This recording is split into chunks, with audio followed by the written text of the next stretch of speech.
સૃષ્ટિના સર્જનહારા તમે જરૂર ઉતરો ભવપારા.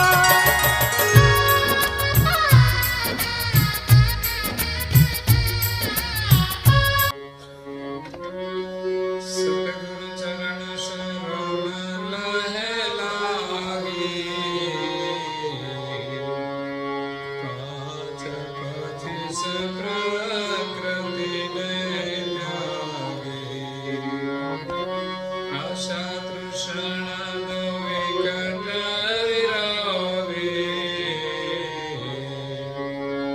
રખ શોકમાં કરે ઉપારે.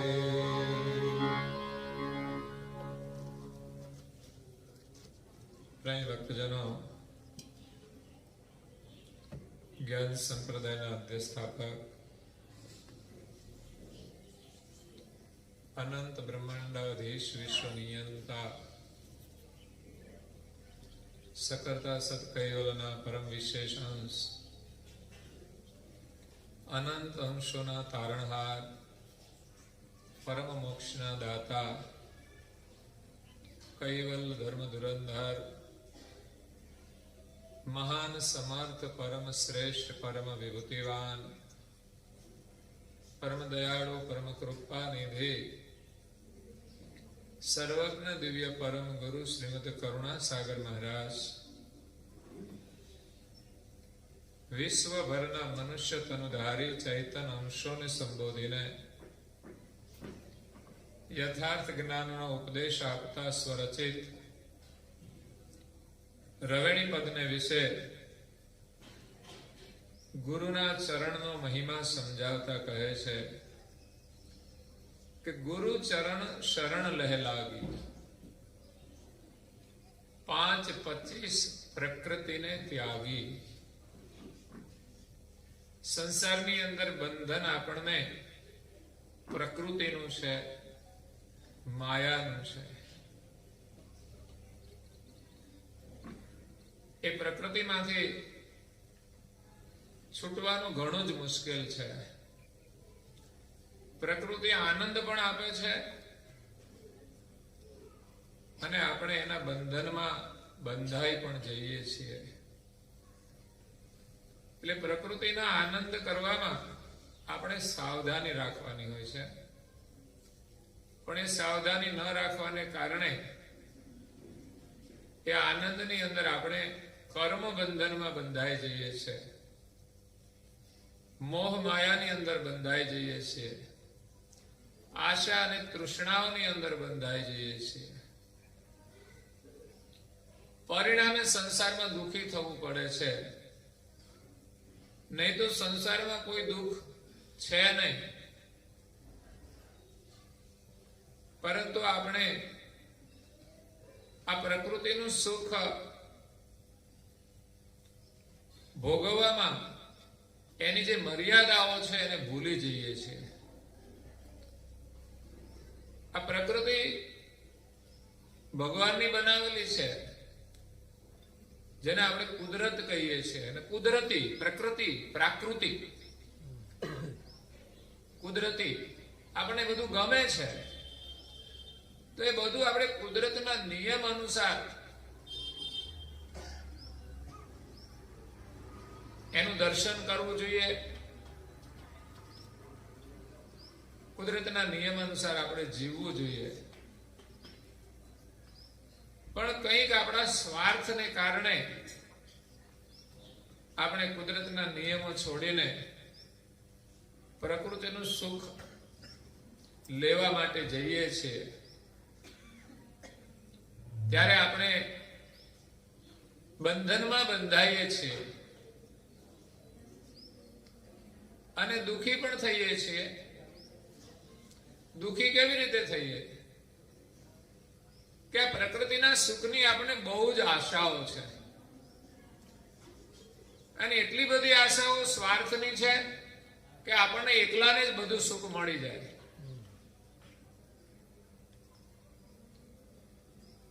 એટલે સ્વાર્થની જે આશાઓ છે એ આપણને બાંધવાનું કામ કરે છે અને દુખી પણ કરે છે. મળી જાય તો પણ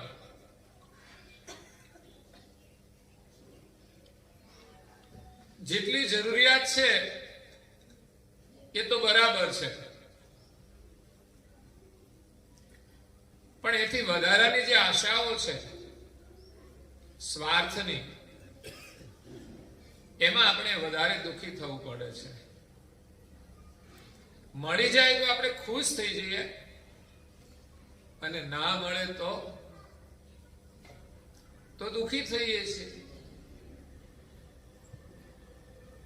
એટલે એ જ આપણા દુઃખનું કારણ છે. ના મળે તો શું ચિંતા કરવાની, હતું નહીં તો મળી જાય તો ખુશી છે, પણ જતું રહે તો દુઃખી છીએ. જે પેલા આપણી પાસે નહોતું એમ સમજીને કે ભાઈ ચાલો જતું રહ્યું તો કઈ નહીં, પરંતુ મળ્યા પછી આપણે એમાં એટલી મમતા રાખીએ છીએ, એના પ્રત્યે એટલો સ્વાર્થ હોય છે, જે મારાપણું હોય છે ને, પછી એ છૂટે તો મુશ્કેલી થાય છે, દુઃખ થાય છે. એટલે આપણે મળે તો એને વિવેકથી ઉપયોગ કરવો જોઈએ, પણ એમાં એટલી બધી આસક્તિ ના હોવી જોઈએ કે છૂટે ત્યારે દુઃખી થવું પડે. સંસારનું કોઈ એવું સુખ નથી કે મળ્યા પછી એને છોડવું ના પડે. સંસારનો કોઈ એવો સંબંધ નથી કે જોડાયા પછી એ તૂટે નહીં, એ છૂટી જવાનું જ છે. સંસારની કોઈ એવી વસ્તુ નથી કે કાયમ આપણી પાસે રહે. કાં તો એ આપણને છોડીને જતી રહે ને કાં તો આપણે એક દિવસ આ બધું છોડીને જતા રહેવાના.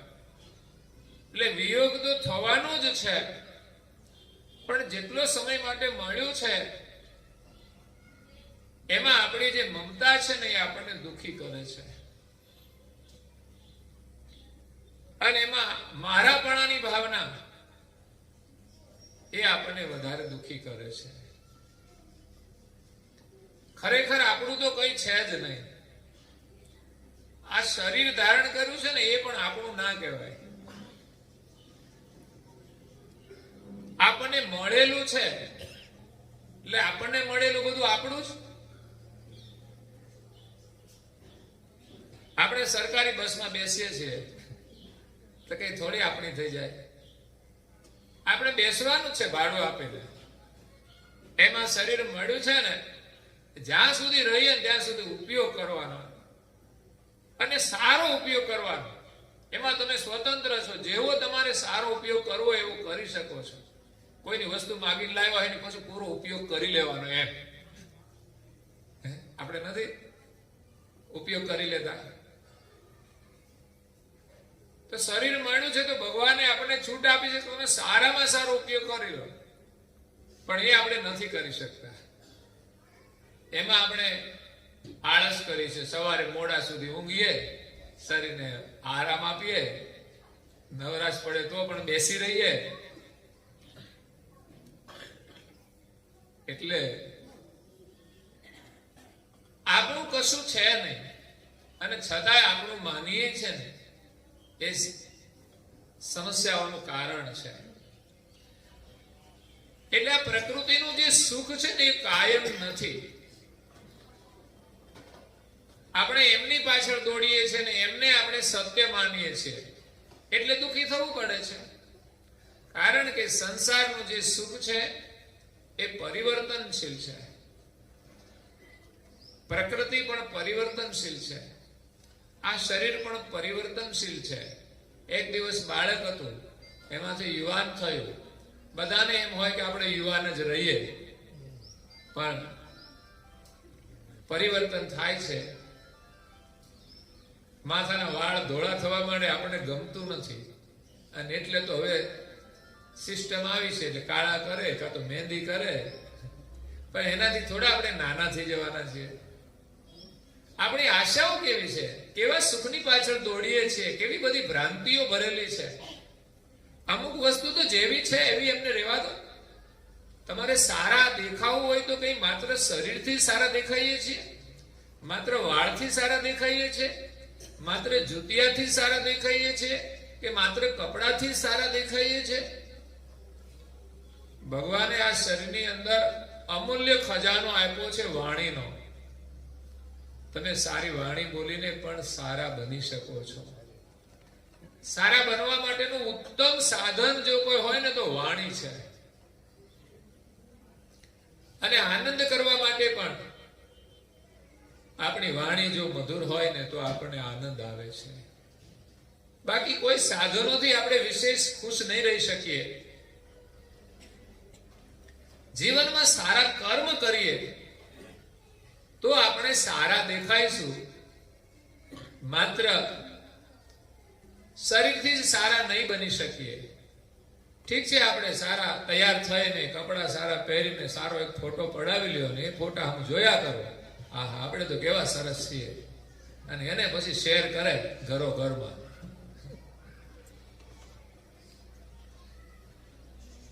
પણ એવા ને એવા તો આપણે રહેવાના નથી.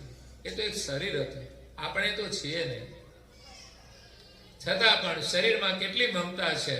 શરીરને સારું બનાવવા પ્રયાસ કરીએ છીએ એટલો આપણે આપણો સ્વભાવ સારો કરવા પ્રયાસ નથી કરતા. નહીં તો ઘરમાં છે ને ક્યાંય સમસ્યા હોય જ નહીં. બધાના સ્વભાવ સારા હોય તો સારામાં કરવાનું શું? આપણને ગમે એવું કોઈ કરે તો આપણને સારું લાગે છે ને, બસ આપણે બીજાને ગમે એવું કરવાનું. એટલે સારું કરવાનું, પાછું ખોટું નહીં હોય. નહીં તો ઘણાને ખોટું ગમતું હોય, કારણ કે ખોટાને ગ્રાહકો હોય છે. અને સારું ના ગમે ને તોય કરવું, ભલે જે થવું હોય તે થાય. કદાચ કોઈને ગમે કે ના ગમે, સારું કરવું જ હંમેશા. એટલે જીવનમાં આપણે સારું કરીશું, એનાથી જ સારા બનીશું. 5-25 પ્રકૃતિ એનું જે સુખ છે એ આપણને દુઃખી કરનારું છે. 5 એટલે 5 તત્વો, પૃથ્વી, જળ, અગ્નિ, વાયુ અને આકાશ. એનાથી આ સારી સૃષ્ટિ બનેલી છે. આ મૂળ તત્વો. બાકી તો ઘણા બધા તત્વો છે. કરુણાસાગર મહારાજ શ્રીએ આ સૃષ્ટિ કયા તત્વોમાંથી કેવી રીતે બની છે ને એનું સંપૂર્ણ વર્ણન કર્યું છે. એના મૂળ 5 તત્વો, પૃથ્વી, જળ, અગ્નિ, વાયુ અને આકાશ. કરુણાસાગર મહારાજ શ્રી ગોડીપદની અંદર કહે છે, પૃથ્વી, તેજ, પવન, નભ, પાણી, અતિ પરલંત વિલાસી, 14 लोक है उनकी भीतर, उनकी है जूठी आसी हो संतो, मैं अविनाशी उपासी, ए गति अगमय गाध लखासी हो संतो, मैं अविनाशी उपासी. આ સંસારની અંદર કઈ મેળવવા જેવું હોય તો એ છે અવિનાશી, જેનો કદી નાશ ન થાય એવું આપણે પ્રાપ્ત કરવાનું છે. જે મળ્યા પછી છોડવું ના પડે. એ અખંડ સુખ છે, અવિનાશી સુખ છે. અવિનાશી પદ પણ છે, જગ્યા પણ છે, સ્થળ પણ છે, અને અવિનાશી સર્જનહાર છે. અને આપણે પણ અવિનાશી છીએ, તો આપણે આપણા સ્વરૂપને ઓળખવાનું છે કે આપણું અવિનાશી સ્વરૂપ કેવું છે. આ શરીર એ આપણે નથી. શરીર તો સ્ત્રી છે અને શરીર પુરુષ છે. શરીર વર્ણ ભેદમાં છે, જાતિ ભેદમાં છે, લિંગ ભેદમાં છે. એમાં આપણે કોઈ જ નથી. આ શરીરને ચલાવનારા આપણે ચૈતન છીએ. અને આપણે બધા જાણીએ છીએ કે એક દિવસ મૃત્યુ થાય છે ત્યારે આપણે બધા જ કહીએ છીએ કે આમાંથી જીવ ચાલ્યો ગયો. આ જીવ છે ને એ અલગ છે, શરીર અલગ છે. શરીર તો સ્ત્રી છે ને પુરુષ છે, તો બંનેની અંદર એક જ સરખો છે. ન પુરુષ છે ન સ્ત્રી છે, એ નાન્યતર જાતિ અલગ કહેવાય. જે સ્ત્રી પુરુષ કોઈમાં ન આવે એનાથી અલગ એનું સ્વરૂપ છે. એ જીવ દશા છે માટેની જીવ કહેવાય છે. પછી કોઈ એને આત્મા કહ્યો છે. એ પ્રાણને ચેતન કરનારો છે, પ્રાણને લોકો આત્મા કહે છે. અને કરુણાસાગર મહારાજને અંશ કહે છે. આપણે બધા જ માલિકના અંશ છીએ. કોઈ એને રૂહ પણ કહે છે, કોઈ એને બ્રહ્મ પણ કહે છે. પણ વાસ્તવમાં આપણે ન શરીર છીએ, ન જીવ છીએ, ન શિવ છીએ, ન બ્રહ્મ છીએ, ન આત્મા છીએ. આ બધા અવસ્થાના ભેદ છે. એક જ વ્યક્તિ હોય, ડોક્ટર બને તો એને બધા કે આ તો ડોક્ટર છે. બાકી તો શરીરથી તો બધા મનુષ્ય છે, પણ બધાના કાર્ય પ્રમાણે ઓળખાય. એવી રીતે આ અંશ છે ને, જેવી જેવી ભૂમિકામાં જાય ને એ પ્રમાણે ઓળખાય છે. અત્યારે આપણે શરીર રૂપ થઈ ગયા છે, તો શરીરથી આપણી જાતને ઓળખીએ છીએ કે હું પુરુષ છું ને હું સ્ત્રી છું. અને એ વિકારને લઈને જ આપણામાં વિજાતી શરીરનું આકર્ષણ એટલે કામ પેદા થાય છે, વાસના પેદા થાય છે, જે આપણા બંધનનું મુખ્ય કારણ છે.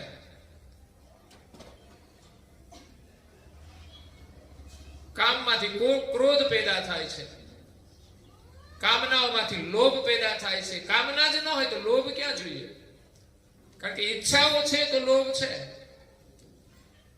ઈચ્છાઓ છે તો ક્રોધ છે. ઈચ્છા ન હોય તો કોઈ ક્રોધ જ નથી. આપણી ઈચ્છા પ્રબળ હોય ને આપણી ઈચ્છા પ્રમાણે ન થાય ને એટલે ઘરમાં ક્રોધ થાય છે.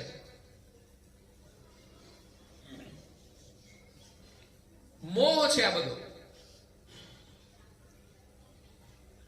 અને બધાની અંદર અહંકાર જોડાયેલો છે. આપણે જે કરીએ ને એમાં બધે જ આપણે હું થઈને ભરીએ છીએ. આ હું કરું છું ને હું કંઈક છું ને આપણે કઈ જ નથી. આપણી હવા નીકળી જાય ને એટલે આપણે કઈ જ ના કરી શકીએ. એટલે હું પણાનો દાવો છોડીને આપણે નિમિત્ત બનીને કામ કરવાનું છે. આ શરીર આપણું નથી. 5 તત્વોની 25 પ્રકૃતિ છે. 5 તત્વોથી બનેલું શરીર. પૃથ્વી આ શરીરની અંદર હાડકા છે, જળ આ શરીરમાં લોહીનો વિભાગ છે, મળમૂત્ર છે, પ્રવાહીનો ભાગ છે, પરસેવો છે, અગ્નિ આ શરીરમાં છે તો આ બધું પરિપક્વ થાય છે, જઠરાગ્નિથી માંડીને. વાયુ જે અંદર પ્રાણ ચાલે છે એ વાયુ તત્વનો વિભાગ છે. આકાશ તત્વ જે શરીરમાં પોલ છે એ આકાશ તત્વ છે. એમ 5 તત્વ મળીને આ શરીર બન્યું છે. એના સમસ્ત બ્રહ્માંડ 5 તત્વોનું બનેલું છે. 14 લોક હે ઉનકી ભીતર. એમાં જે કઈ બનેલું છે બધું જ, એમાંથી જે કઈ મેળવવાની ઈચ્છા હોય ને એ આશા આપણી બધી જૂઠી છે. આપણે એની આશાઓ લઈને જીવીએ છીએ અને દુઃખી થઈએ છીએ. એક ઘરની નાની વસ્તુથી માંડીને 14 લોક સુધીના સુખની ચાહના આપણે કરીએ છીએ. પણ કરુણાસાગર બાપજી કહે છે આ બધી આશાઓ જૂઠી છે. એ બધું છોડવું પડશે, એ બધું નાશ થઈ જશે. એટલે પરમ ગુરુ કહે છે કે મેં અવિનાશી ઉપાસી. હું તો એક અવિનાશીનો ઉપાસી છું, જે વિશ્વના સર્જનહાર, જેના સંકલ્પથી આ જગતનું સર્જન થયું છે. એ અવિનાશીને આપણે મેળવવાના છે અને એના માટે માનવ દેહ મળ્યો છે. બાકીનું સુખ તો કાગડા, કૂતરા, બિલાડામાં બધામાં હરખું જ છે. એને પરિવાર છે, એ બધા ખાઈ પીને મજા કરે છે. આપણને સારું ખાવાનું મળી જાય તો આપણે ખુશ થઈ જઈએ. અરે એટલું સુખ તો છે ને, ભિખારીને ભૂખ લાગી હોય ને એને ગમે તેવું લુખું સુખું આપો ને તો એ ખુશ થઈ જાય. અને આપણે તો ઘણાને સારું બનાવીને આપ્યું હોય ને તો એ ખાવું ના હોય ને એટલે મોઢા બગાડે. એટલે આટલું બધું સારું ખાવાનું બનાવ્યું છે, પણ બહાર નાસ્તો કરીને આવ્યા હોય પછી કે નથી ખાવું. એટલે આ બધો આનંદ છે ને ભિખારીના આનંદ જેવો છે, કોઈ વિશેષ નથી. પણ જીવનમાં સાચો આનંદ ખાવા કરતા ખવડાવવામાં હોય છે. કોઈ ભૂખ્યો માણસ હોય ને એને ખવડાવવામાં સાચો આનંદ છે. બાકી ખાવાનું આપણા જરૂર હોય એટલે ખાવાનું છે, પણ સાચો આનંદ તો એ છે કે ઘરમાં તમે જમો ને ત્યારે આમ આનંદ થવો જોઈએ કે આ કેટલી સરસ રસોઈ બનાવી છે, કેટલી મહેનત કરીને બનાવી છે. કઈ તૈયાર તો બધું મળતું નથી કે સ્વિચ દબાવીએ તૈયાર થઈ જાય. એની પાછળ કોણે કેટલી મહેનત કરી છે એનું આપણે મૂલ્યાંકન કરીએ. એમાં ભાઈઓનું પણ મૂલ્યાંકન થાય અને બહેનોનું પણ મૂલ્યાંકન થાય. કારણ કે ભાઈઓ પરિશ્રમ કરે છે, પૈસા કમાય છે, એમાંથી બધું આપણે સીધું લાવીએ છીએ. અત્યારે તો બહેનો પણ કામ કરે છે એટલે સારું છે, ઘરમાં થોડી હેલ્પ થાય છે અને કમાઈને લોકોને મજા કરવી છે, બીજું કઈ નહીં. હું તો કોઈ જીવનમાં 2 જણા કમાય ને તો પેલા લોકો એક જ કમાતા હતા, 4 ખાતા હતા. આજે 2 જ કમાતા હોય છે, 2 કમાય છે તો એને ઘણું બધું વધવું જોઈએ, પણ વધતું નથી. કારણ કે જીવન એવું થઈ ગયું છે, હાઈફાઈ અને વાઈફાઈ 2 આવ્યા છે. જીવન હાઈફાઈ થઈ ગયું છે અને ઉપયોગમાં બધાને વાઈફાઈ છે, એટલે એમાં બધું ખર્ચાઈ જાય છે. એટલે જીવનમાં કઈ લાંબો ફરક નથી પડતો, પણ જીવનમાં આપણે 2 જણા કામ કરતા હોય, એક આપણે ઘર ચલાવે ને એકથી આપણે કોઈ સેવા કાર્યો કરીએ, સારા કામ કરીએ, બચત કરીને થોડો સમય બચે તો ભગવત સ્મરણ કરીએ તો જીવનમાં લાભ છે. એટલે 5 તત્વોનું જે કઈ સુખ છે ને બધું છૂટી જવા વાળું છે. સત્ય સુખ એક પરમેશ્વરના ભજનનું છે, પણ આ પ્રકૃતિનું સુખ છે ને છૂટતું નથી. 5 તત્વોની 25 પ્રકૃતિ છે. આમ તો 5 તત્વોની 10 ઇન્દ્રિયો થઈ છે આપણા શરીરમાં. 5 જ્ઞાન ઇન્દ્રિય છે ને 5 કર્મ ઇન્દ્રિય છે. એમાં આંખ, કાન, નાસિકા, જીવા અને ત્વચા 5 જ્ઞાન ઇન્દ્રિયો છે. પછી મુખ, હાથ, પગ, ઉપસ્થ અને ગુદા આ 5 કર્મ ઇન્દ્રિય છે. એક એક તત્વની 2 ઇન્દ્રિય છે અને 2 જોડાણમાં કામ કરે છે. તો 10 ઇન્દ્રિયો એનું આકર્ષણ છે. આ પ્રકૃતિનું સુખ છે, પણ એકલી ઇન્દ્રિયો જ કામ નથી કરતી, એકલી સક્ષમ નથી. એને આધાર લેવો પડે છે સૂક્ષ્મ દેહના અંતસ્કરણનો. અને ઇન્દ્રિયોની અંદર 5 માત્રાઓ જોડાયેલી છે જ્ઞાન ઇન્દ્રિયમાં. એ 5 માત્રાઓ શબ્દ, સ્પર્શ, રૂપ, રસ અને ગંધ. આંખને રૂપનું આકર્ષણ છે, કાનને શબ્દનું આકર્ષણ છે, જીભને સ્વાદનું આકર્ષણ છે, ચામડીને સ્પર્શનું આકર્ષણ છે અને નાસિકાને ગંધનું આકર્ષણ છે. આ 5 આકર્ષણમાં આપણે આનંદ કરીએ છીએ.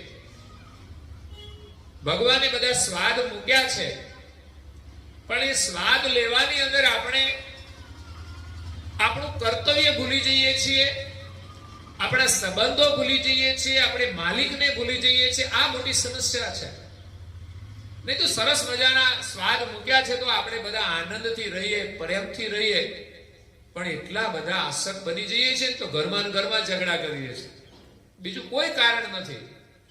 આપણી ઇન્દ્રિયોના સુખની મહત્વાકાંક્ષાઓને લઈને આ ઘરમાં કલેશ થાય છે. નહીં તો કોના કારણે આપણે જીવીએ છીએ? શું લેવાનું છે?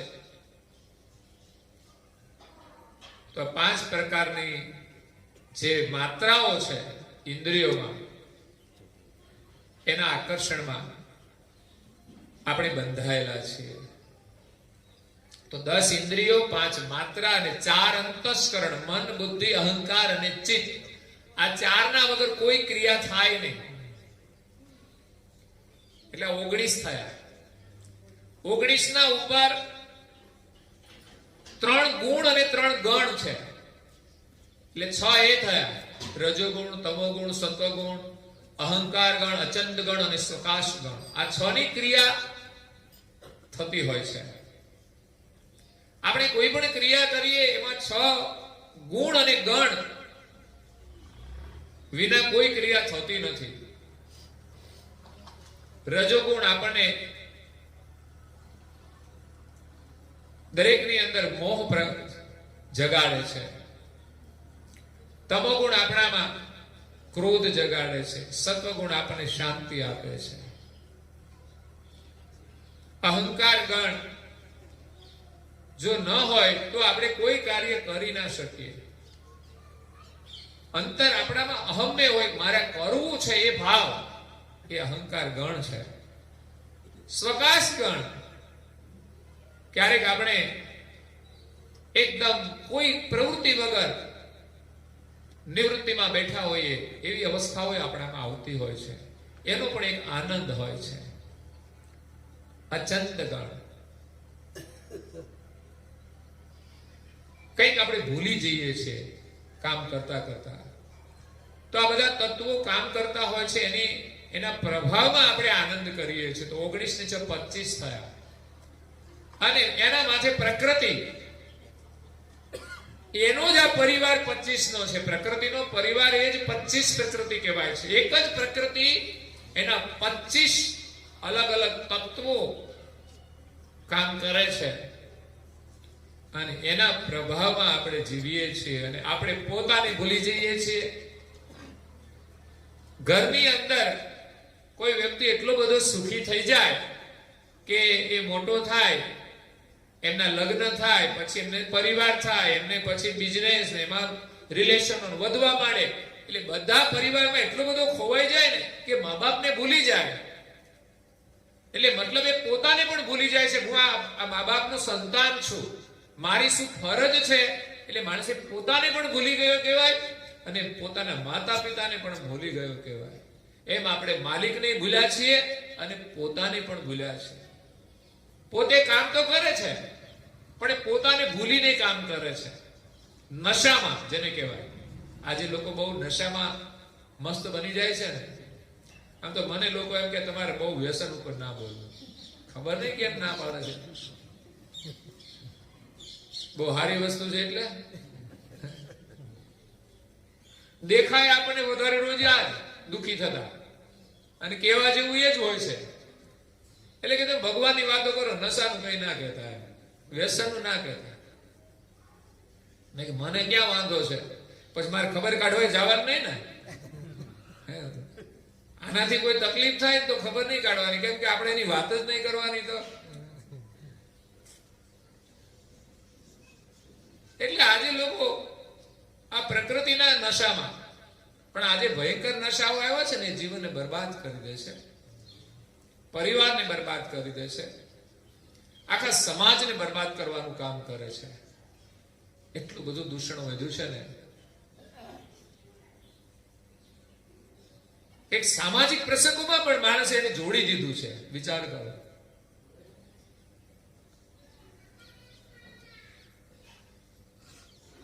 માણસની સમજણ કેટલી નષ્ટ થઈ ગઈ છે કે જેને આની સાથે કોઈ સંબંધ જ નથી. આ એક વ્યક્તિગત રીતે માણસનું બંધન છે, પણ એને સામાજિક વ્યવહારની અંદર લોકો જોડી દે તો કેટલું સમાજનું નુકસાન થાય. સમાજની અંદર જોડવા જેવી વસ્તુ છે ને, એ લોકો નથી જોડતા. હું કોઈ સામૂહિક પ્રસંગ હોય લગ્નનો, તો બધા સગા સંબંધીઓ આવ્યા હોય તો એક સરસ મજાનું પ્રાર્થનાનું આયોજન થાય તો કેવું સારું, પણ એ નથી કરતા. પણ બધાને શામાં રસ છે, તો હાજે ગાવાનું હોય ને નાચવાનું હોય ને તો એમાં રસ લાગે લોકોને. પણ ઓલી પ્રાર્થના આપણે નથી ના પાડતા, તમે ગરબા લો, તમારો સામાજિક પ્રસંગ છે, પરંતુ સંધ્યાનો સમય થાય તો જેટલા બધા આવ્યા હોય બધાના માટે સામૂહિક ભોજન હોય, તો સામૂહિક પ્રાર્થના કેમ નહીં? અને એવી પરંપરાઓ જો ઊભી થાય ને તો ખરેખર સમાજને બહુ મોટો લાભ થાય કે ભાઈ આપણે ભોજન બધા સાથે કરવાનું, કોઈને કઈ વાસણે માંજવાના નથી, નથી રસોઈ બનાવવાની. તૈયાર જમવાનું આવશે તો માત્ર લોકો વાતો જ કરે, જમવાનું થાય ત્યાં સુધી. પણ એની જગ્યાએ અડધો કલાક પ્રાર્થના કરી હોય તો કેટલી બધાને શાંતિ મળે.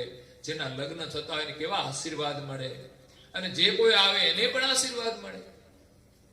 પણ આવું આપણે નથી વિચારતા. નવરા બેઠા બેઠા કચરો ખાતા કરે, ધુમાડા કાઢ્યા કરે, અને ખાનગીમાં જે કઈ ખાવું પીવું હોય પીધા કરે ને મજા કરે. એટલે માણસ સુખી કેવી રીતે થાય?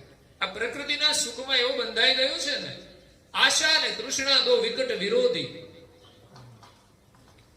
આપણા જીવનમાં બે મોટી શત્રુઓ છે, આશા અને તૃષ્ણા. આપણને દુખી કરનાર એક આશા છે,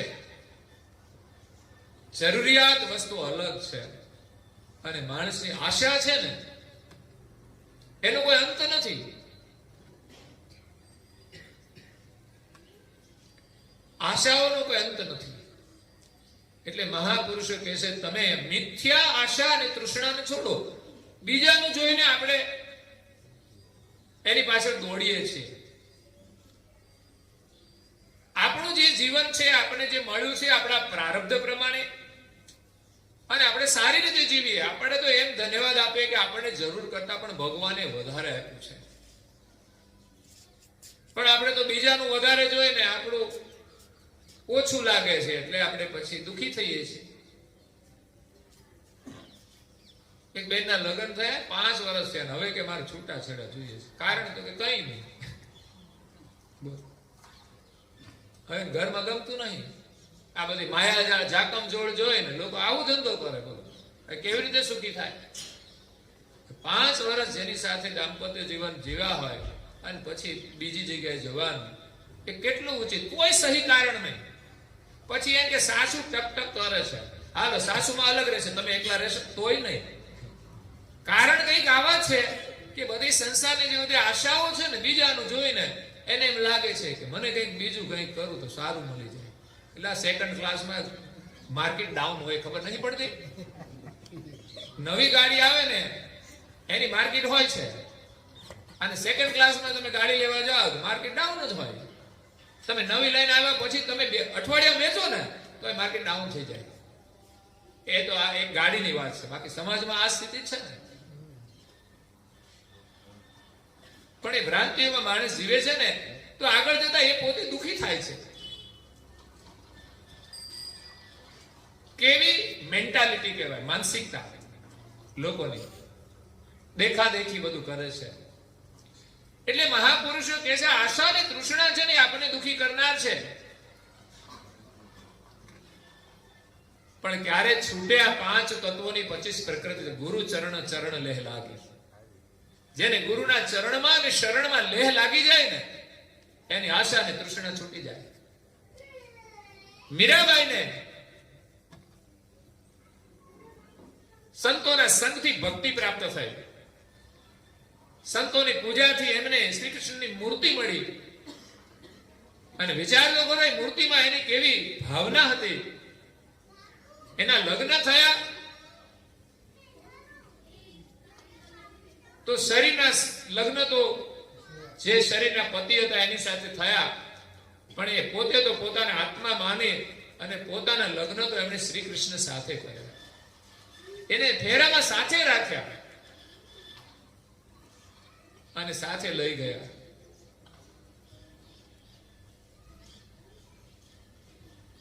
અને એમ ભક્તિ કરતા કરતા એમને સદગુરુ મળી ગયા. આપણે શોધવા જઈએ કોઈ ના મળે, પણ આપણી લાયકાત હોય તો સામેથી મળી જાય. એ ગુરુદ્વારે આવી જાય. અને કાં તો આપણું ભાગ્ય હોય તો એનું શરણ મળી જાય છે. ક્યારેક કઈ સાધકોને શોધવાથી પણ મળ્યા છે. આપણે અહીંયા નાપાડ ગામ છે આણંદ પાસે, કહળસંગ અને જતનભાઈ ક્ષત્રિય કુળમાં થઈ ગયા. તો એમને પોતાનું કલ્યાણ કરવા માટે સદગુરુની જરૂર હતી. એમને સમજાયું કે જીવનમાં સદગુરુ વિના મુક્તિ નથી. તો સદગુરુની પ્રાપ્તિ કરવા માટે, સદગુરુને મેળવવા માટે એમણે અનેક સંતોની સેવા કરી. કારણ કે સંતો અનેક હોય છે, એમાંથી કોઈ સદગુરુને લાયક હોય છે. તો છતાંય ન મળ્યા ને ત્યારે ભેખ ઉપર અભાવ થઈ ગયો કે ભેખ માત્રમાં કોઈ સાચા નથી. ત્યારે કરુણાસાગર મહારાજ સારસાપુરીમાંથી સ્વયં એમને દર્શન આપવા માટે ગયા. અને એનો જે સંકલ્પ હતો કે મારો બાળક બોલતો થઈ જાય અને જ્ઞાનનું ઉચ્ચારણ કરે અભ્યાસ કર્યા સિવાય. કારણ કે બોલતા તો ઘણા થઈ જાય, પાછા બંધ કરવા પડે છે. ઘણા બોલવાની બાધા લે ને પાછા બંધ કરવાની બાધા લેવી પડે. એક ભાઈએ કહ્યું કે અમારા છોકરાને લગ્ન નથી થતા, તો આશીર્વાદ આપો. તો આશીર્વાદ આપ્યા ને એના લગ્ન થઈ ગયા. પછી પાછા ફરી આવ્યા કે બીજા આશીર્વાદ જોઈએ. સારા, તો હવે છૂટું કરવું છે. હા, પણ બંધાઈ ગયું છે ને, છૂટું થતું નથી. એ ઉપાધિ હોય છે. એટલે સાંસારિક સુખ તો આવા જ છે. બધા મળી જાય તો કઈ સુખી થઈ જાય એવું નહીં, એ બંધન પણ બની જાય જો ભોગવતા ન આવડે તો. વિવેકથી ભોગવ્યા ને તો દુઃખ નથી. એનો મતલબ એવો નથી કે સંસારનું સુખ ખોટું છે, એ સત્ય છે. પણ વિવેકથી જો એને ભોગવવામાં આવે તો. સંસારના સંબંધો સત્ય છે, વિવેકથી જો આપણે નિભાવીએ તો સાચા છે. બંને જણ જો પ્રેમથી ભક્તિ કરે ને તો એનું દાંપત્ય જીવન દીપે છે. પરિવારના જેટલા પણ સભ્યો હોય બધા ભગવત સ્મરણ કરે ને તો બધા પ્રેમથી રહી શકે છે. તો મહત્વાકાંક્ષાઓ નથી રહેતી. જે પરિસ્થિતિઓ એમાં આનંદ કરે, જે મળે એમાં આનંદ કરે છે. એટલે આપણને આ જીવન મળ્યું છે એની મહત્વાકાંક્ષાઓ છે ને સદગુરુની કૃપા સિવાય છૂટશે નહીં. તો મીરાબાઈને સદગુરુ રોહિદાસ ચમાર મળી ગયા. અત્યારે તો ગુરુ કરે તો જાતિ જુએ કઈ જ્ઞાતિના છે તો એમ મેળ ના પડે. પણ એને કોઈની જાતિ ના જોયે, પણ એને જ્ઞાન જોયું કે જે રોહિદાસ છે એ જ્ઞાની પુરુષ છે, આત્મજ્ઞાની છે. તો એમના શરણમાં જઈ અને દીક્ષા લીધી અને એક રાજકુળની દીકરી એ રાણી હતી અને એને ચમારવાસની અંદર જવાનું ગુરુના દર્શન માટે. તો કેટલો બધો વિરોધ થાય. તો એ વિરોધ એમણે સહન કરીને એમને ગુરુના શરણમાં જે લગ્ની લાગી ગઈ ને પછી તો એના અનુભવમાંથી જે વચનો નીકળ્યા ને કે મોહે લાગી લગન ગુરુ ચરણ કી, ગુરુ ચરણ કી, ગુરુ ચરણ કી. મોહે લાગી લગન ગુરુ ચરણ કી, ગુરુ ચરણ કી, ગુરુ ચરણ કી.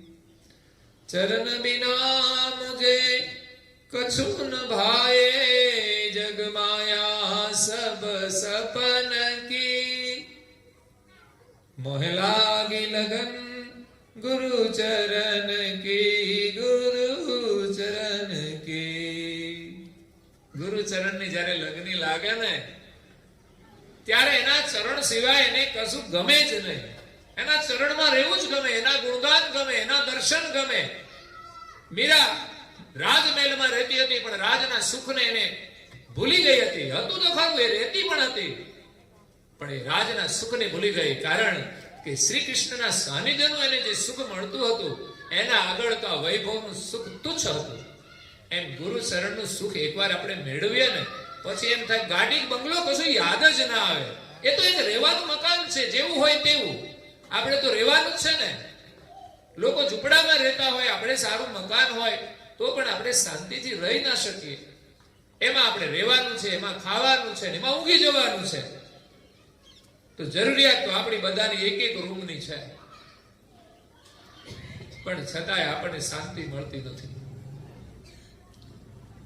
બીજાના બંગલા જોઈને આપણે દુઃખી થઈએ છીએ તો કેવી રીતે સુખી થવાનું? પણ જે મકાન મળ્યું છે એ મકાન સુખ નથી આપતું, પણ મકાનમાં તો માત્ર રહેવાનું જ છે. અને રહેતા ન આવડે તો મોટા બંગલામાં લોકો ગળા ફાંસા થાય છે,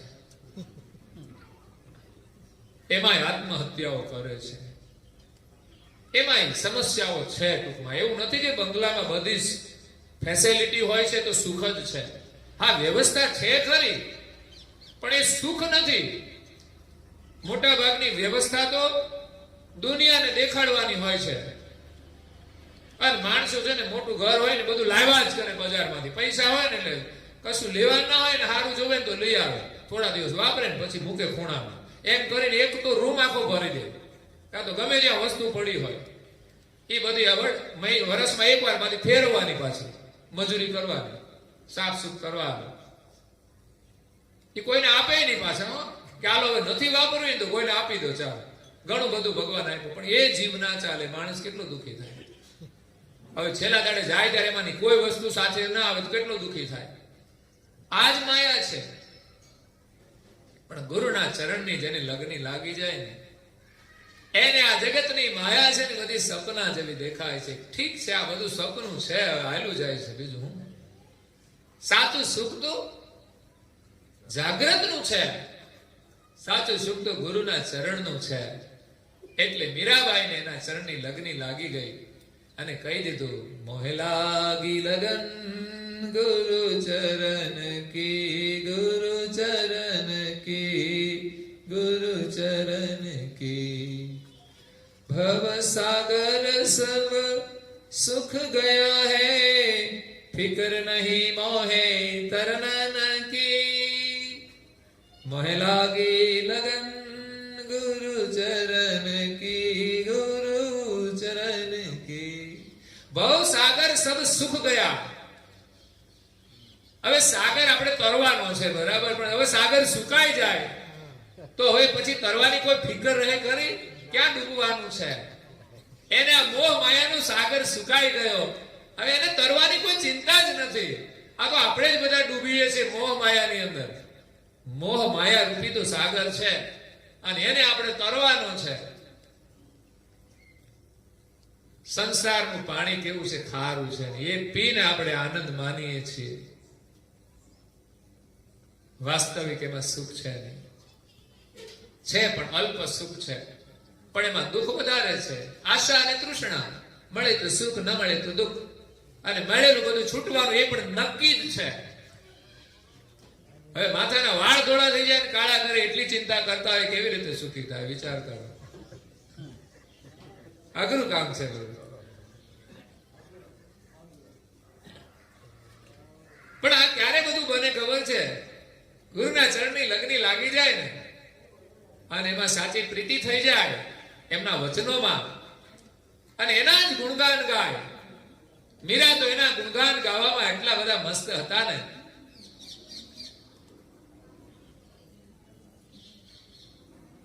કે એમના પતિ હતા ને એ પણ એની સાથે સંમિલિત થઈ ગયા છે.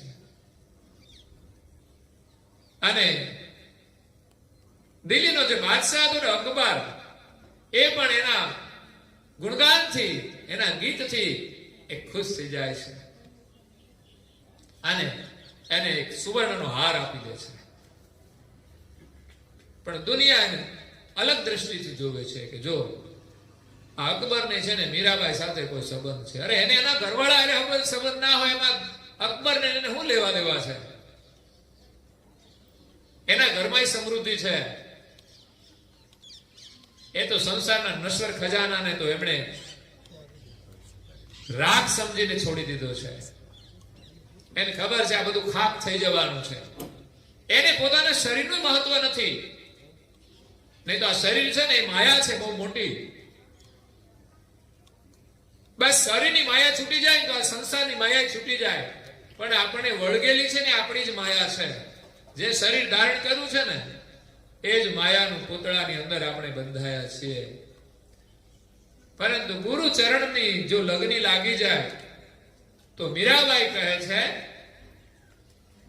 મોહે લાગી લગન ગુરુ ચરણ કી, ગુરુ ચરણ કી. આત્મ જ્ઞાન દિયો મેરે સતગુરુ, પીડા મિટી ભવ મરણ કી. આ ક્યારે મોહ માયા છૂટી? તો કે આત્મ જ્ઞાન દિયો મેરે સદગુરુ, અને પીડા મિટી ભવ મરણ કી. કારણ કે મોટામાં મોટી પીડા તો મરવાની છે. ગમે એટલા બંગલા બનાવી દે પણ મરવાનું તો ખરું ને. એની કોઈ વ્યવસ્થા કરી એમણે? ભજન તો કોઈ કરતા નથી કે મરીશું ત્યારે ભજન કામ લાગવાનું છે. અને વર્તમાન જીવનમાં તમારી પાસે ભજન હોય ને તો કોઈ સાધનની જરૂર નથી પડે. મળે તોય ભલે, ના મળે તોય ભલે. મળે તોય એને કઈ નફરત નથી, એનો ઉપયોગ કરી લે જરૂર પડે તો. પણ મારું છે એમ નહીં, કોઈને દેખાડવા માટે નહીં. સારું મકાન હોય તો છે, કોઈ આવે આદર સત્કાર પ્રેમ,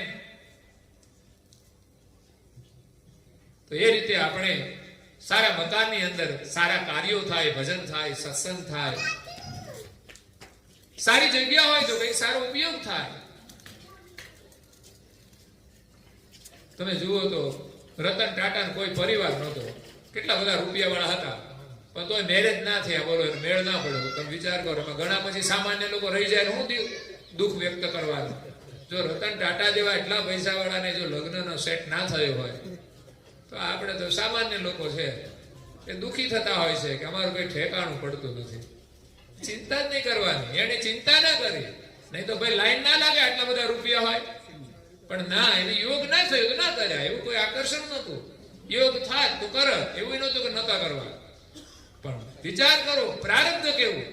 આટલી બધી સંપત્તિ, દુનિયાના ધનવાન માણસ, પણ એ જે કઈ સમય યોગ ના થયો તો ના થયો, પણ જીવનમાં કઈ સારા કામ કરીને ગયા ને તો પાછળ લોકો યાદ કરે છે કે એને જીવનમાં સંપત્તિનો ઘણો સારો ઉપયોગ પણ કર્યો છે, તો એનું જીવન સાર્થક છે.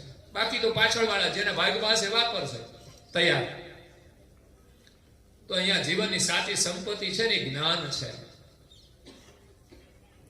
મીરાબાઈ કહે છે,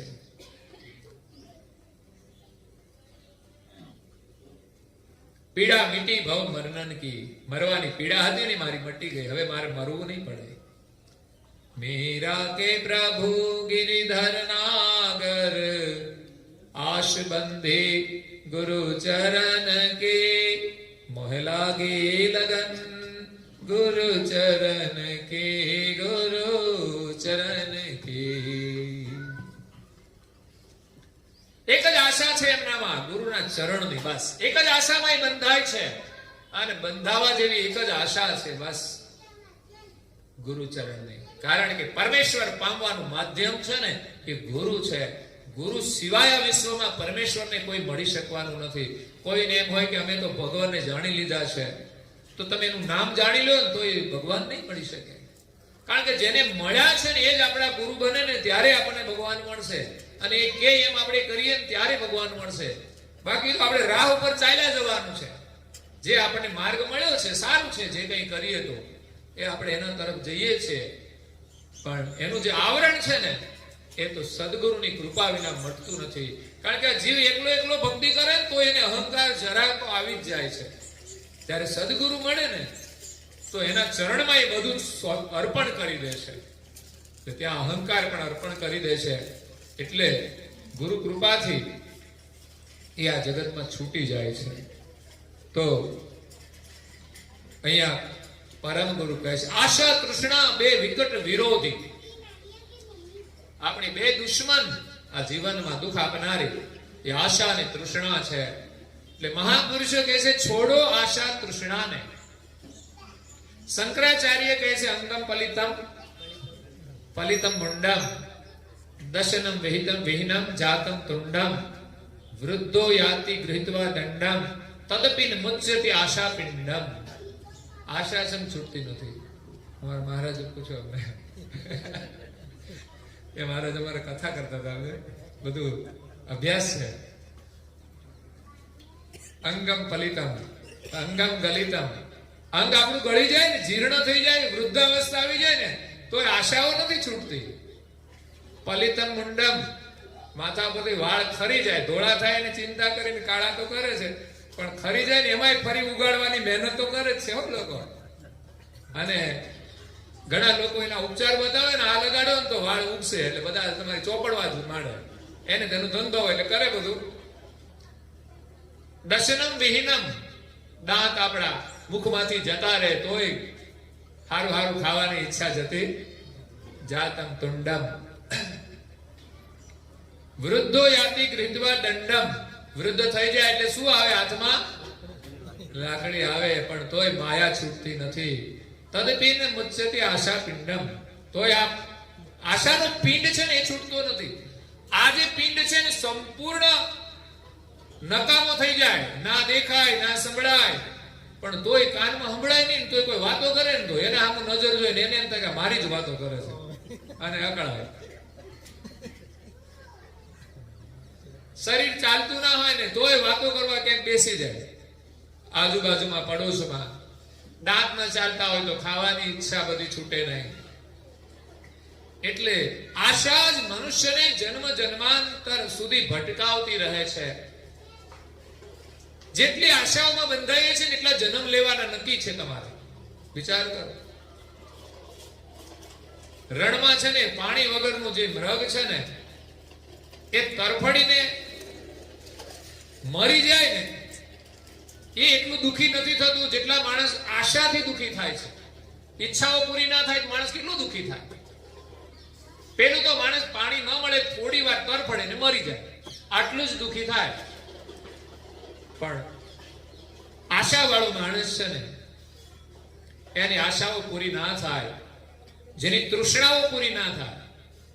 પાણીની તૃષ્ણા તો ઠીક છે, માણસ મરી જાય, પણ સંસારની જે તૃષ્ણાઓ છે ને એને લઈને માણસને કેટલા કેટલા અને કેવા કેવા જન્મ લેવા પડે છે. જેવી જેવી આશાઓ બાંધી છે ને એટલા જન્મ લેવાના. જેવી આશાઓ પાછી જેટલી અને જેટલી આશાઓ એટલા જન્મ, અને જેવી આશાઓ એવા શરીર ધારણ કરવાના. માણસ જેટલી મલિન આશાઓ ધારણ કરે છે એટલા જ એને મલિન શરીર ધારણ કરવા પડે છે. એટલે શરીરનું મૃત્યુ તો માણસને 2-5 કલાક 10 કલાકમાં તરફડીને મૃત્યુ પામે છે. પણ તૃષ્ણાના બંધનમાં બંધાયેલો જીવ યુગોથી તરફડતો આવ્યો છે, દુઃખી થાય છે. માતાના ગર્ભથી તે સ્મશાન સુધીની યાત્રા કરે છે. નાના નાના કૂતરાના ગરુડિયા જોઈને આપણને એમ થાય કે આવ્યા છે આ જિંદગીમાં કાઉ કાઉ કરતા. બોલો, એને કઈ ના હોય તો એ લડતા જ હોય. નાના નાના હોય તો લડવાનું શરૂ કરી દે, કારણ કે સંસ્કાર લઈને આવ્યા છે. એટલે મહાપુરુષો એમ કહે છે કે વાળ સફેદ થઈ જાય ને તો સમજવું જોઈએ કે હવે આશાઓ બધી છોડવી જોઈએ અને હવે શમશાન જવાની તૈયારી કરવી જોઈએ.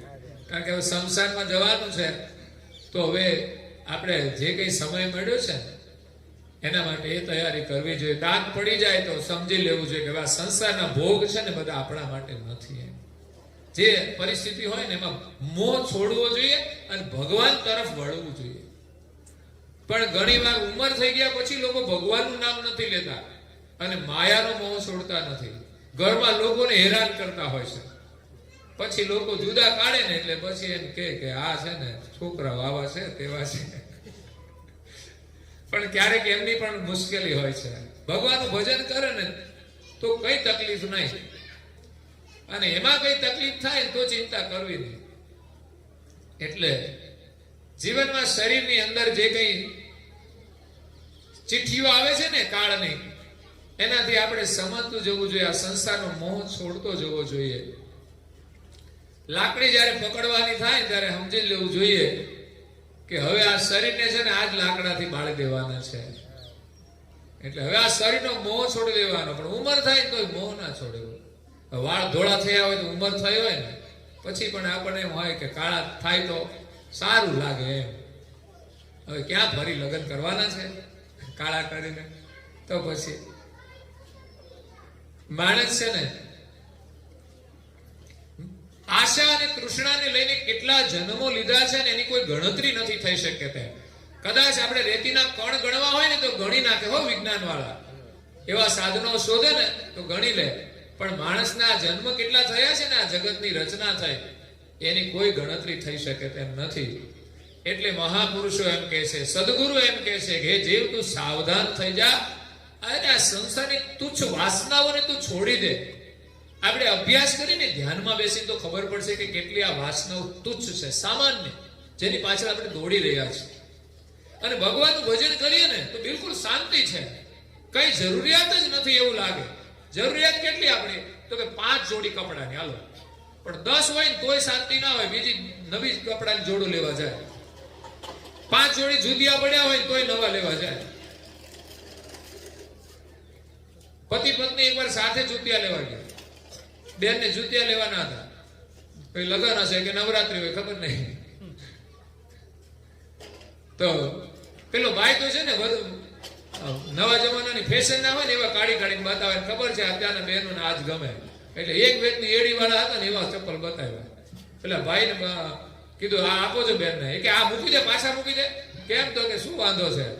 તો કે તું આવા બધા કાઢીને બતાવે છે પછી ખાવા તો મારે છે ને કે. તને ખબર છે? પછી અહીંયા માથા ઉપર બધા ઢોકળા થઈ જાય. એટલે આવું લોકોને ગમતું હોય છે. પગમાં ફ્રેક્ચર થઈ જાય એવા જુતિયા હોય. હવે આગળ જોવો તો અંગૂઠા જેવી એડી હોય ને, એક બે ઊંચું હોય. હવે આ સિસ્ટમ બહુ ખરાબ છે હાલવાની પણ. એમાંથી કમરના દુખાવાઓ થાય, બીમારીઓ થાય, પણ લોકોને એવું ગમે છે. પણ એ બધી આશાઓ છે ને તુચ્છ છે, એમાં કઈ સુખ નથી. જુતિયા તમે ગમે તેવા પહેરાય એનું કોઈ મહત્વ નથી. જુતિયા છે આપણા પગની રક્ષા માટે પહેરવાના છે, કોઈ દેખાડવા માટે નહીં. પછી ક્યાંક કાઢવાના હોય તો વિચાર કરે શું કરવું. એટલે ઘરમાં બધે પહેરીને જ ફર્યા કરે. પછી મંદિર હોય કે કશું જોવાનું જ નહીં. અને મંદિરે દર્શન કરવા જવું હોય ને તોય એ કઈ દર્શન ના કરે, એ જુતિયાને જ યાદ કર્યા કરે કે મારા જૂતા કોઈ લઈ ના જાય. ઘણા દેવા હોય ને થેલી રાખે, થેલી નાખીને જુતિયા લઈને દર્શન કરવા જાય. એને હું જુતિયા દર્શન, ભગવાનના દર્શન થવાના. એને કે જુતિયાની પૂજા કરી દઉં ઘરે. એટલે આટલો બધો પ્રેમ હોય છે બધાને. એટલે એક બબે જોડી હોય ને તોય લોકોને સંતોષ નથી હોતો. એક માણસ તો એટલો ગરીબ હતો ને, એને પગમાં જુતિયા પહેરવાની સગવડ ના થઈ. તો ઘણા બધા ભગવાનની પૂજા કરતો હતો, બધું એને કાઢી નાખ્યું. કે છે કેમ તો કે કેટલું બધું માનું છું છતાં મારે એક જુતિયાની સગવડ ના થાય.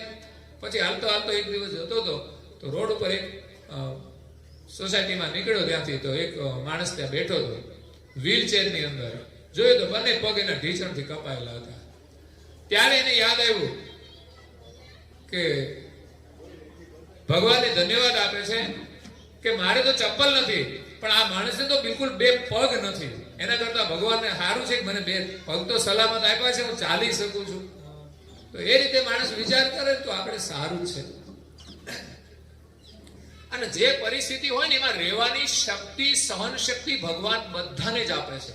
યાદ રાખજો, ગરીબ લોકો ગરીબ છે તો દુઃખ તો છે, પણ છતાં એમાં રહેવાની સહન શક્તિ એને આપે છે. એ પરિસ્થિતિ કોઈ અમીર માણસ હોય તો સહન ના કરી શકે સીધો, એ દુઃખ એ સહન ના કરી શકે. પણ જ્યારે પરિસ્થિતિ આવે ને તો એ પણ સહન કરતો થઈ જાય છે. એટલે મહાપુરુષો આપણને જગાડે છે કે હે જીવ, તું આ સંસારની આસક્તિ છોડ, એમાંથી સુખ લેવાની ઈચ્છા છોડ. કારણ કે આ સંસારમાંથી કોઈ પૂર્ણ રીતે સુખી થઈને ગયો નથી. સિકંદરને પણ ઈચ્છા હતી કે હું વિશ્વનો સમ્રાટ બની જાઉં, પણ છેલ્લે જતા જતા છે ને મરણને શરણ થઈ ગયો, દુખી થઈ ગયો. એની માં હાજર હતી ને એ જતો રહ્યો. એને કહેતો ગયો કે હવે છે ને હું જાઉં છું, આમાંથી કશું સાથે નથી લઈ જતો, એટલે કોઈ મારી રક્ષા ન કરી શક્યું. એટલે મારા જનાજાની અંદર છે ને બધા અંગરક્ષકોને રાખજો અને સંદેશ આપજો કે આ સમ્રાટ હતો એટલો, પણ એને કેટલા બધા રક્ષકો હતા છતાં પણ એની રક્ષા ન કરી શક્યા. અને તિજોરીઓની ચાવી પણ મૂકજો. કેમ તો કે આટલું બધું ધન હતું છતાં પણ એને બચાવી ના શક્યું.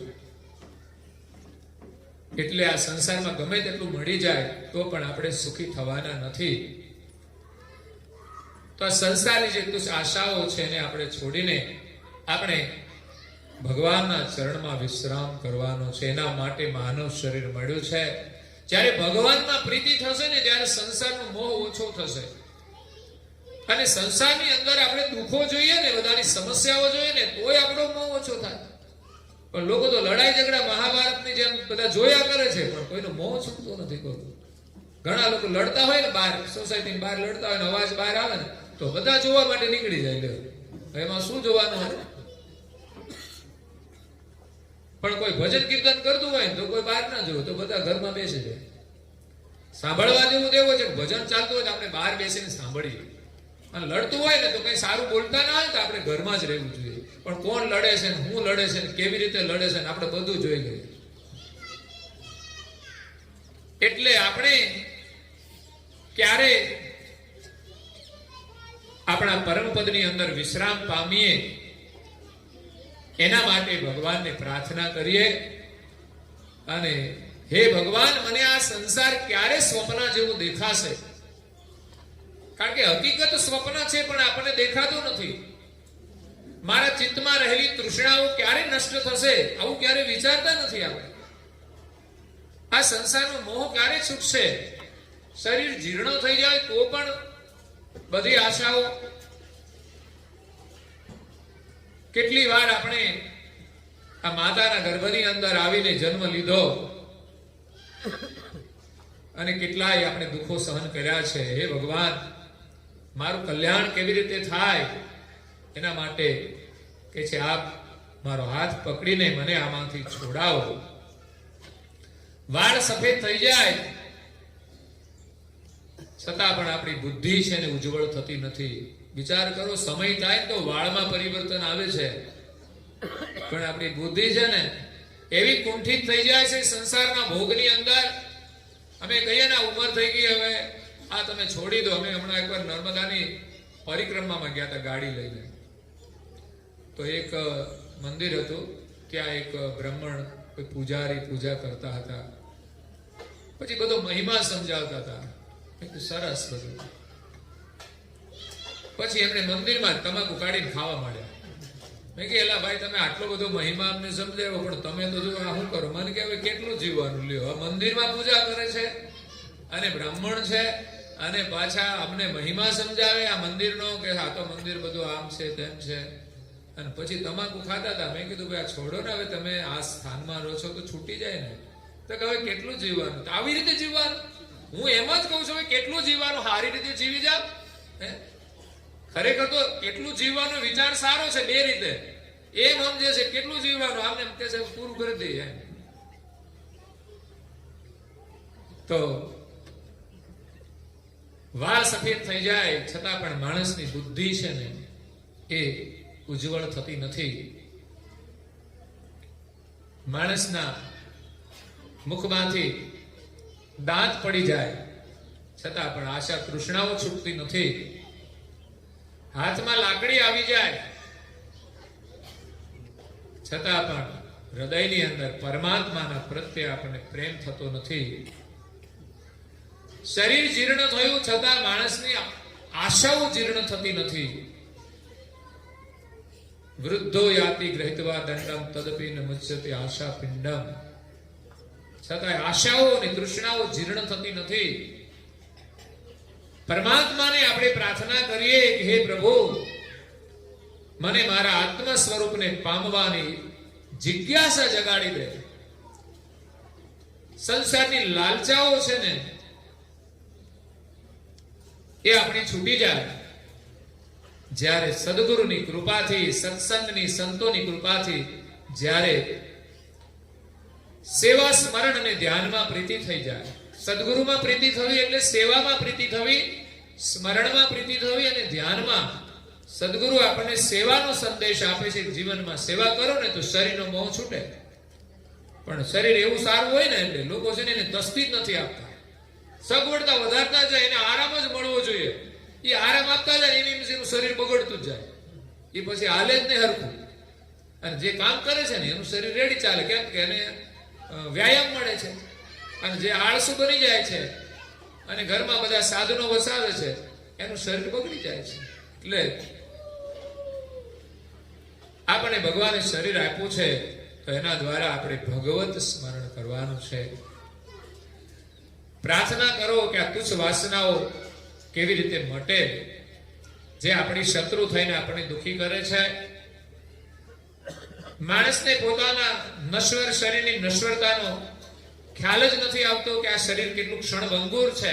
હું કહું આજે સારું શરીર છે ને, ઘણાને શરીરને એકદમ કંઈક થઈ જાય છે તો પરાધીન થઈ જાય, ત્યારે આપણને એમ થાય કે આ શરીરમાં તો આ જ પરિસ્થિતિ છે. એવું નહીં કે આપણું શરીર ચાલે જ. ક્યારે કોના શરીરમાં એક્સિડેન્ટલી શું થઈ જાય કઈ ખબર ના પડે. કઈ નસ ખેંચાઈ જાય કઈ થઈ જાય છે. તો શરીર આવું છે તો એક ક્ષણભંગુર શરીરની મહત્તા જોઈ, નશ્વરતા જોઈને આપણે સારું હોય ને ત્યાં સુધી એનો સદુપયોગ કરીને ભગવત સ્મરણ કરી લેવું જોઈએ. કારણ કે આ સંસારમાં માણસ જે પોતાને બધું માને છે ને કે આ બધું મારું છે, એ સંપત્તિ આપણી નહીં થાય, આપણે કામ નહીં લાગે, ના સગા સંબંધીઓ કદાચ કામ લાગે. આપણે બધા ભગવાનના છીએ એ રીતે જો પરિવારમાં રહીએ તો પરિવાર આખો કામ લાગશે. પણ માત્ર ભગવાનને છોડીને આપણે માનશું ને આપણા એવા સંસારના સંબંધોમાં કોઈ કોઈને કામ લાગતા નથી. કારણ કે બધા માયાના સ્વાર્થી હોય છે. અંતકાળે બધા છે ને લડાલડી જ કરતા હોય છે. પોતાના પણ પારકા થઈ જાય છે અને આ શરીર પણ આપણું રહેતું નથી. તો એ રીતે આ સંસારની માયા છે, એનો મોહ છે, આપણે છોડવાનો છે અને સદગુરુના ચરણમાં આપણે પ્રીતિ જોડવાની છે. સદગુરુ ચરણ શરણ લે લાગી, પાંચ પ્રકૃતિને ત્યાગી. જેને ગુરુ ચરણમાં લગ્ની લાગી જાય ને, એની 5 તત્વોની 25 પ્રકૃતિનું જે આકર્ષણ છે ને છૂટી જાય. આશા તૃષ્ણા દો વિકટ વિરોધી. આશાની તૃષ્ણા એ આપણા જીવનમાં ડગલે ને પગલે વિરોધ કરનાર છે, અવરોધ કરનાર છે અને દુઃખ દેનાર છે. આશા અને તૃષ્ણા.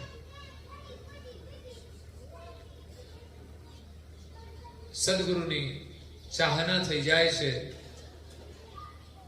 તો જ આ આશા અને તૃષ્ણા છૂટે છે.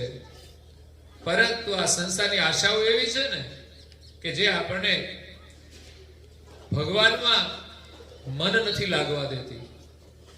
સાંજે સંધ્યાનો સમય થાય તો આપણને એમ નથી થતું ચાલો સંધ્યા થઈ ગઈ છે તો બેસી જઈએ.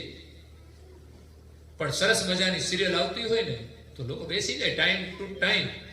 એ ચાહના છે. સંસારની ચાહના એવી છે કે જે આપણને ભગવત સ્મરણમાં રસ નથી લાગવા દેતી. ગુરુ ચરણની ચાહના ગાવત નહીં ગુણગ્રામ, મંદમતી માયા મહી પાગી રહ્યા ધનધામ. મંદમતીના જે માનવો છે એને ગુરુના ચરણની ચાહના નથી. એનો મતલબ એવું નથી કે આપણે ધનની જરૂર નથી. ધન પણ કમાવાનું છે, ભગવાને સમય આપ્યો છે, એટલો સમય આપણે કામ પણ કરવાનું છે. કામ ન કરીએ અને બેસી રહીએ તો પણ ચાલે તેમ નથી. પણ આપણે જોઈએ એટલું ધન આપણને મળી જાય કે આપણે મહેનત કરતા જેટલું મળે એમાં સંતોષ રાખીને ભગવત સ્મરણ કરીને જીવીએ ને તો જીવનમાં આનંદ છે. ધનવાનો પાસે પણ એવું સુખ નથી હોતું. એવું સુખ ભગવત સ્મરણ કરે છે અને મળે છે. એટલે ગુરુ ચરણની ચાહના ગાવત નહીં ગુણગ્રામ. એના ગુણગાન ગાવાના છે. સવારે ને સાંજે સંધ્યા હોય છે. પછી પણ સપ્તાહમાં એકવાર આપણે પરિવાર સાથે બેસીને પ્રાર્થના કરીએ. ઘણા પરિવારોમાં એવું છે કે સાંજે જમ્યા પછી પણ એ લોકો બધા સાથે મળીને એક પાઠ કરતા હોય છે.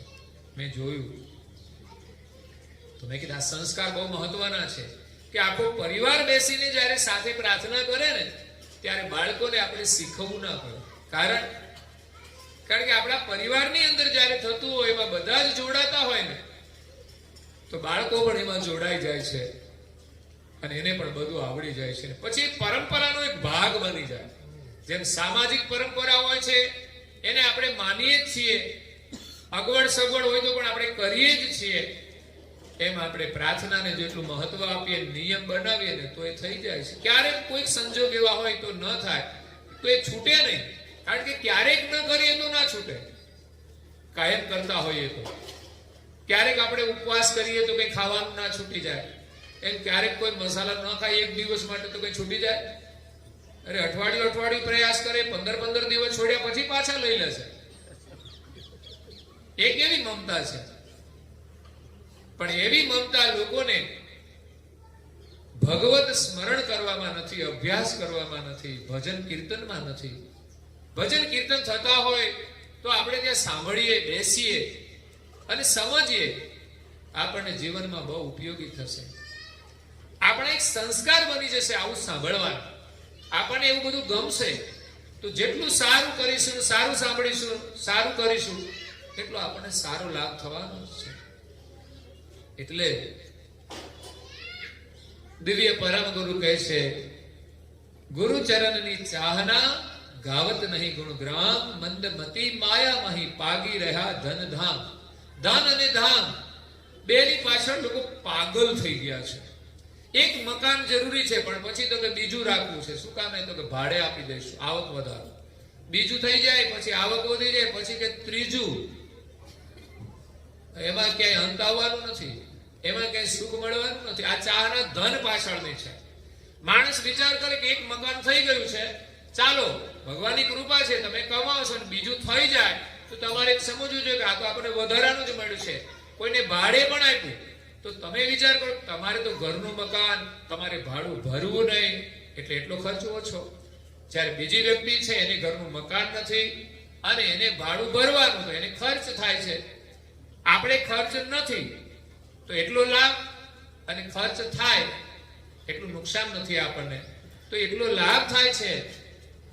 તો ભાડું તો ભરવાનું નથી, પહેલા તો ભાડું ભરવાનું ને રહેવાનું. આપણે વગર ભાડે રહીએ અને ઉલટાનું જે ભાડું આવે તો એને આપણે સેવા કાર્યમાં જોડવું જોઈએ. પણ આપણે એવું નથી કરતા. આપણે તો બધું જ આપણે ભોગવવા જ પ્રયાસ કરીએ છીએ, તો એમાં આપણે વધારે દુઃખી થઈએ છીએ. એટલે ગુરુના ચરણની અંદર સાચું સુખ છે. હરખ શોક મોહ કરત ઉપાધિ. આશા અને તૃષ્ણા છે ને બે વિરોધી છે, જેના કારણે શું થાય તો હર્ષ અને શોક. આશા પૂરી થાય તો હર્ષ અને ન થાય તો શોક.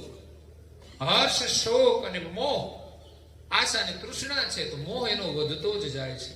ઈચ્છાઓ પૂરી થાય ને એને મોહ વધતો જ જાય છે. રાજા મહારાજાઓ હતા, કેટલો વૈભવ હતો, છતાં પણ એની આશાઓ પૂરી ના થાય. અને બધી ઉપાધિ કરે છે આપણા જીવનમાં. એટલે બધું વધારે મળી જાય એનાથી વધારે સુખ મળે છે એવું નથી. જેટલું જોઈએ તેટલું મળે તો સુખ છે, વધારે મળે ને એટલી ઉપાધિ છે. વધારાનું છે ને આપણે એનો સદુપયોગ કરતો રહેવાનો. જે કંઈ આપણને વધારાનું છે ને એ મળે છે એનો સદુપયોગ, સમયનો સદુપયોગ, સંપત્તિનો સદુપયોગ, તો આપણે સુખી થઈશું. તો માનવનું જીવન આપણને મળ્યું છે અમૂલ્ય. જેટલો સમય આપણાથી થઈ શકે એટલું આપણે ભગવત સ્મરણ કરવું જોઈએ. અને સાચા અર્થમાં તો જેટલો સમય આપણે સારા કાર્યમાં જોડીએ છીએ, સારું કામ કરીએ છીએ, એટલું જ આપણું જીવન છે. બાકીના જીવનની તો કોઈ ગણતરી નથી. એટલે આજે આપણને આ વડોદરા શહેરમાં પુષ્પક સોસાયટીની અંદર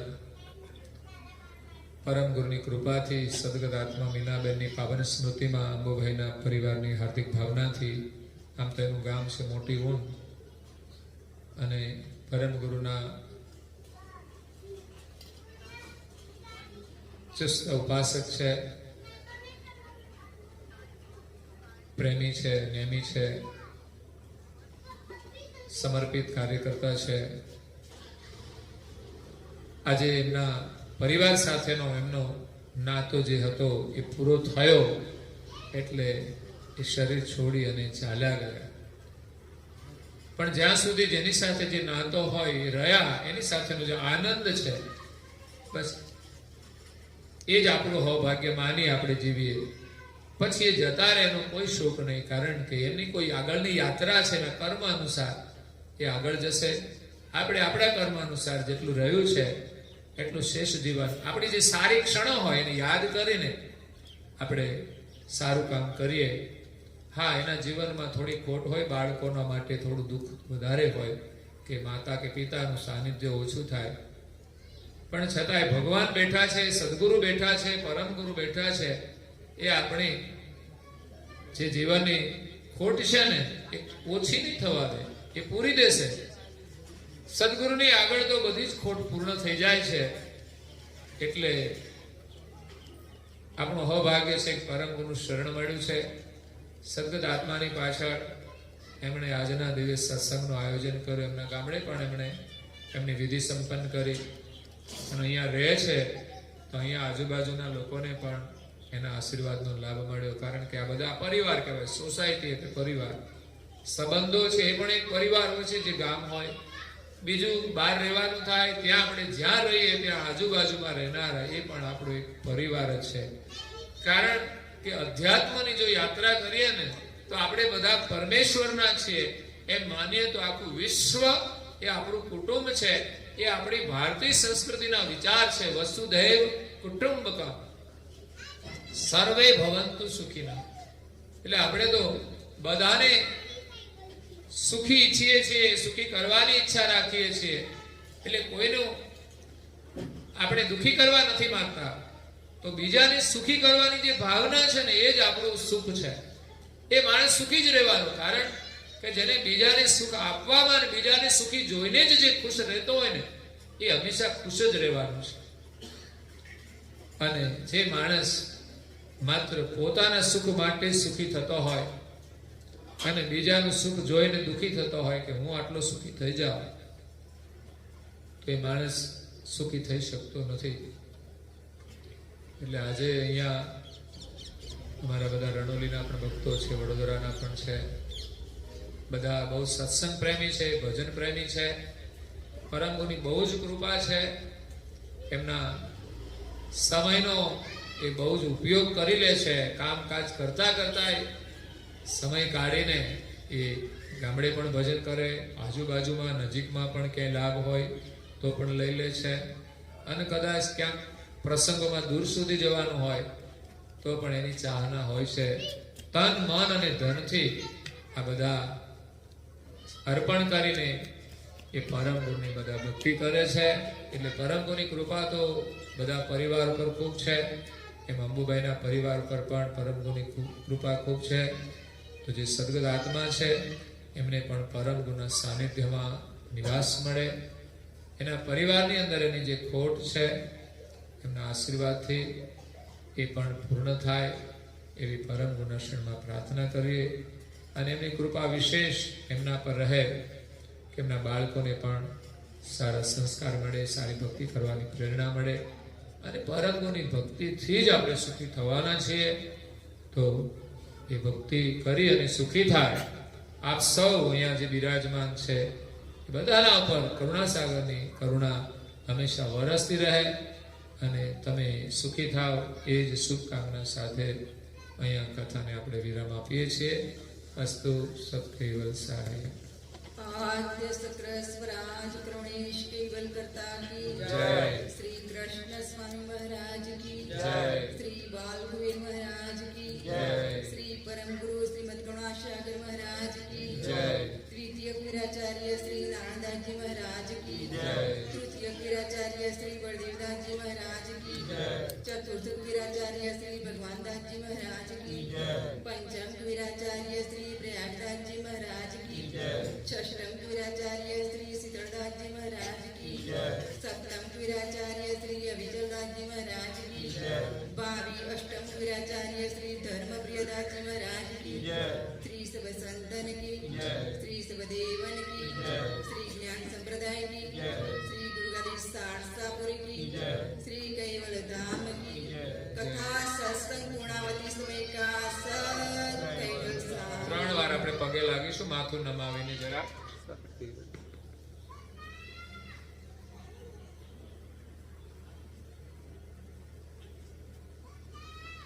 કેવલ અંશો સાત કેવલ સાહે. બાજુ બાજુ પણ સૌને કહેજો સાત કેવલ સાહે.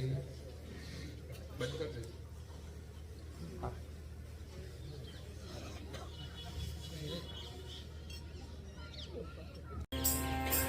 સંતવાણીના કાર્ય કરતો જોડે.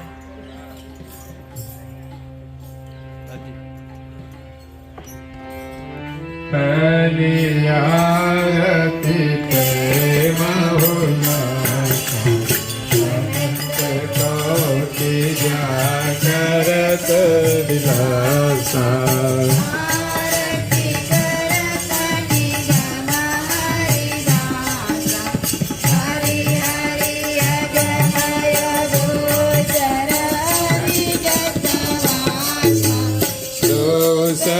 सरियारती दीर्घ मूरत की देव सकल दिय मंगल मूरत की आरती.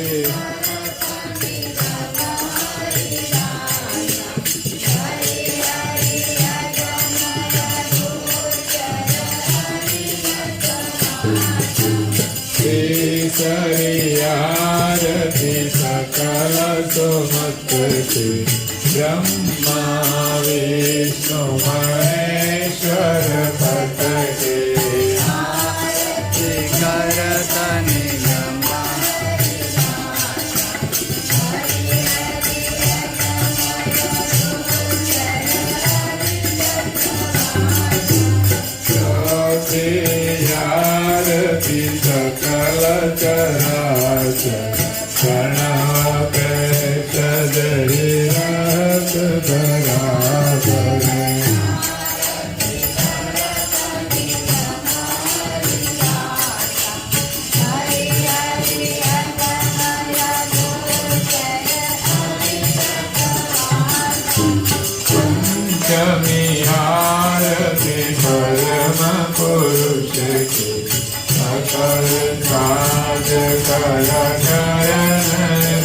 की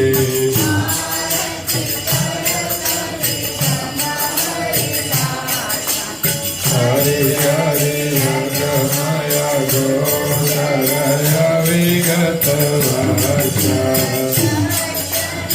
आरती सगुणामृत की भक्त कथ व्याघ्र वैरास मत की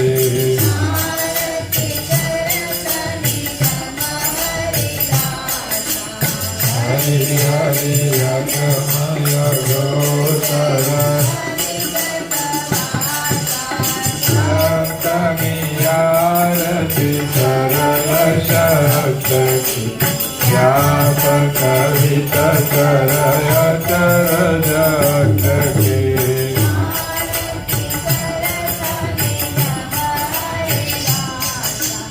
हरि हरि गमय गोचर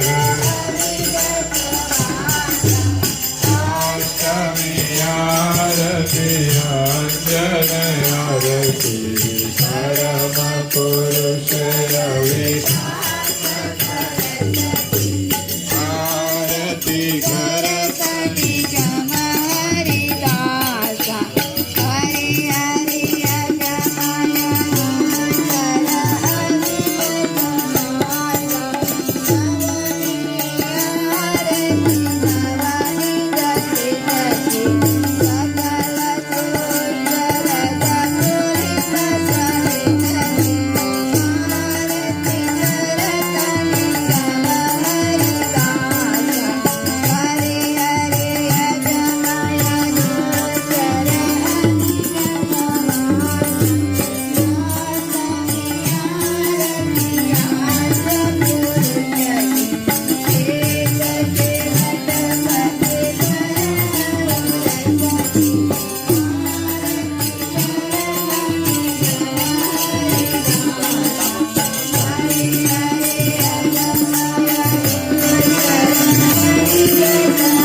लक्ष्य बंधनों में लक्ष्यमालिका पजो परम गुरु आत्मा में शांति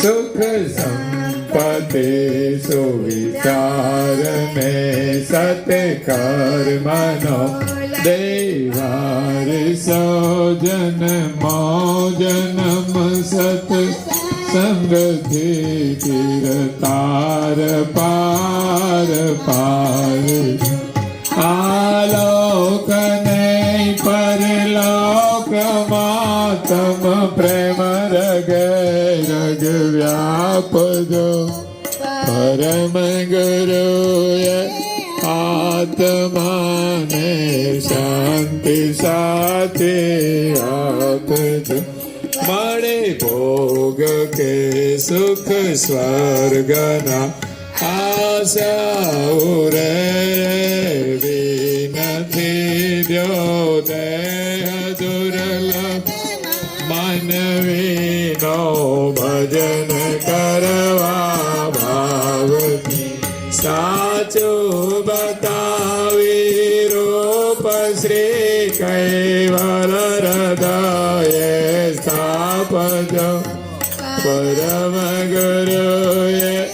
આત્માને શાંતિ સાથે આપજો પરમ ગુરુએ આત્માને શાંતિ સાથે આપજો શ્રીમદ કરુણાસાગર महाराज की जय कैवल धाम की श्री हरिचंदास जी महाराज जय श्री बोलो थोड़ा ही मुख दास जी महाराज अर्धा ही मुख देशो जय